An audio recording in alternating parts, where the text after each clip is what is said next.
Hey everybody, welcome back. Welcome to 2021. We made it. If you're new here, my name is Sydney. I'm a dancer and a teaching artist with the Sand Dance Project, and I'm here to bring you and your child a little bit of creative movement, get your brains active, and get your bodies moving. And this week, I'm especially excited. We're doing a little arts integration, learning about the water cycle via some dance. All you need is a little space around you to move and about 10 minutes to spare. So, if you're ready, let's get started.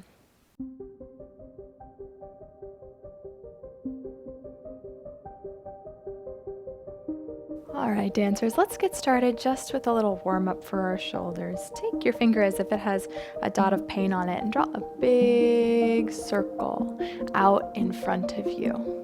Today we're going to be talking about the water cycle. And a cycle happens just like a circle. You'll notice that the words sound very similar. Go ahead and take your cycle in the other direction. Just like we can start drawing a circle at any point, we can start looking at a cycle at any point. Go ahead and switch sides. Start drawing a circle or a cycle with your arm.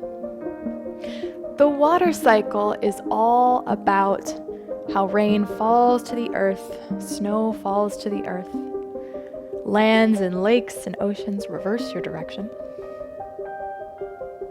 And then that water evaporates back up, forms clouds, forms rain, forms snow, and falls down to the earth again. Go ahead and pause. So really you can see that it's always moving in a circle. We're going to start the water cycle by taking a look at that water that's already on the earth, the lakes, the oceans, the rivers, the ponds, water that naturally exists. Stand straight and strong. Take a deep breath in. And let it out through your mouth. Beautiful. One thing I like about breath is how much it can sound like water. As we breathe in, it almost sounds like waves pulling away from the beach, and as we breathe out through our mouth, it sounds like waves crashing towards the shore. Try a couple more times. Breathe in. Waves pulling away, and breathe out. Waves crashing towards the shore. Add your arms. Breathe in. Pull your arms away like the waves and breathe out towards the shore. One more time. Breathe in and breathe out. Beautiful. Start to move your whole body like water. Start to move smooth and flowing. Don't forget about your legs and your lower body too. Move everything around like water. You might even think about how you would move if you were dancing underwater. You'd probably be moving a little bit slower and smoother. Keep your water dance going for 5, 4, 3, 2, 1. Start to take your dance lower to the ground. 5, 4, 3, 2, 1. Can you freeze in a frozen water shape? Freeze. Beautiful.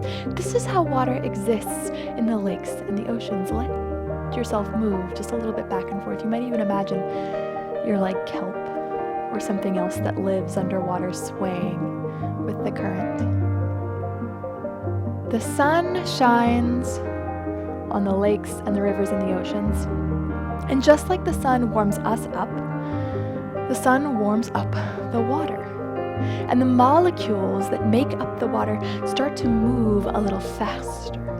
Go ahead and move your water dance a little faster.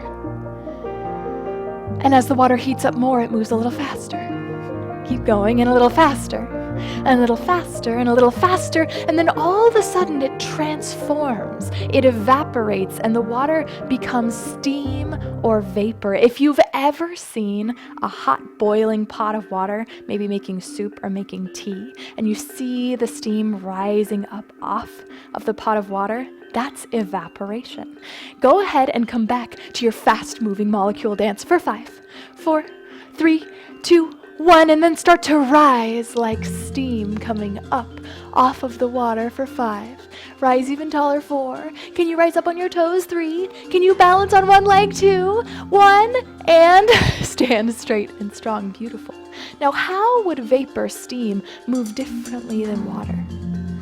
It certainly flows, but it has a different quality of movement. For me, I'm moving as light as I possibly can,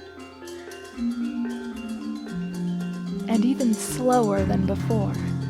Keep your steam vapor dance going for 5, 4, 3, 2, 1. Freeze and pause in a shape. The steam rises up high, high, high into the atmosphere. And as some of you might already know, as things get higher into the atmosphere, it gets a lot colder. And the water vapor begins to transform again.